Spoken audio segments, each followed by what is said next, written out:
A few days ago, I made that crafting guide, and in that video I pretty much talked about how the new crafting bench works, where to get the materials, and I also went over the recalibration station. But the one thing that I didn't mention is where to actually get the blueprints and craft the items, because at the time, I wasn't really sure. I didn't really know too much. I mean, I mentioned that you could get them from the vendors, but that's about everything. And the vendors actually only sell a very small amount of blueprints. So I guess that didn't really help you guys out too much. But now I've played more, I explored more of the game, and I think I know how to get almost every single blueprint in the game. I'm sure there are a few special ones that I'm missing that will become available maybe later into the game when we get to World Tier 5, you know, that sort of stuff. But for now, these are all the blueprints that I could pretty much find. So yeah, let's begin. The first place to get blueprints are indeed the vendors, in the base of operations, and at the settlements. Now, there used to be this thing where you could just go to the base, buy a blueprint, and then fast travel to a settlement, buy another blueprint, and then travel back to the base and buy another blueprint and do that over and over and over again to eventually get all the blueprints from the vendors.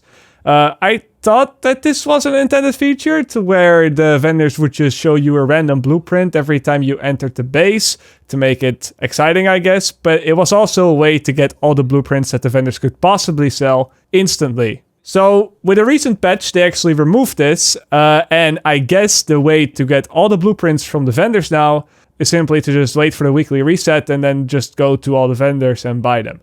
You just want to do that every week, and then you'll eventually get them. There aren't that many, so if you're on top of this, you'll probably have all the blueprints that the vendors can sell within a month. So that's the first way. Then, the second way is also kind of obvious, but I thought I'd mention it anyway. It is to complete all the side missions in the game.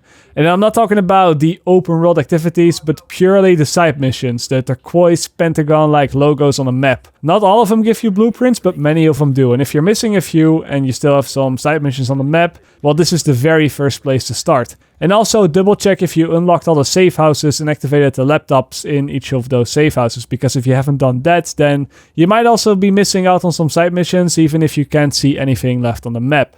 So yeah, then we have the settlements. The settlements themselves, they have a ton of projects that require you to donate all kind of materials or gear items, or even require you to collect SHD caches in the open world, or I don't know, maybe do some activities in a certain district. And again, for many of these, you will also get a blueprint. Not for all of them, but for many of them you do. And you can actually see which ones beforehand by just checking what reward you will get. But then there's one more way that I think a lot of players don't know about. And that is that you can capture level 3 control points in the open world to get blueprints as well. You'll actually get the majority of blueprints from doing this. Now, by default, all the control points on the map are level 1, and you can see that with the 1 that they have next to their icon. So, how do we get these to level 3, you might ask? Well, the way that you do it is, if you look at these control points, you'll see that all of those control points have these red lines that link them to other smaller activities, so to speak. And these smaller activities could be anything from a hostage rescue to a convoy that you'll have to destroy, or I don't know, maybe some supplies that you have to get, very small things. And then if you do one of those side activities, you will increase the alert of the control point to either level 2, then to level 3, and then also all the way up to level 4. Now, depending on what activity it is that you do, you will increase the control points level more. Just like the control points, the side activities also have a number above their icon. It says +1 or +2. And if you complete one of those objectives that is +1, then as a result, when you complete it, the control point will also increase its alert level by 1. And the same goes for 2.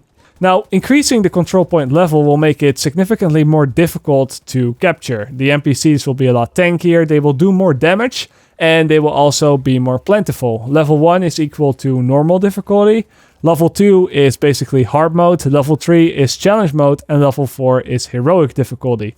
So yeah, if you have a level 4 control point, that's actually the most difficult content in the game right now, because heroic missions aren't available yet, because we're not in World Tier 5 yet. So that's actually a funny thing. I wouldn't ever recommend doing the level 4 control points though, because the rewards, they're simply not worth the high difficulty. Level 3 is enough to get you the blueprint reward, and all that a level 4 does is give you an extra specialization point when you finish it.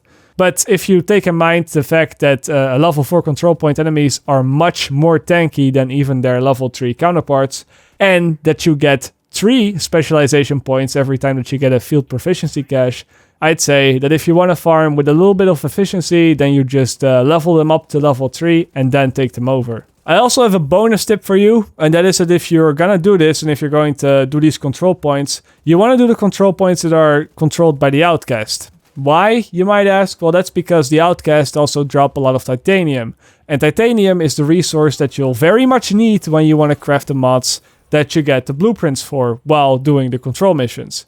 So you're kind of doing two things at the same time. You're farming titanium, but then you're also getting the blueprints. Makes it a lot more time efficient to just get all the weapon mods, which you're gonna need at the end game anyway. You can see which faction controls what control points by hovering over them on the map.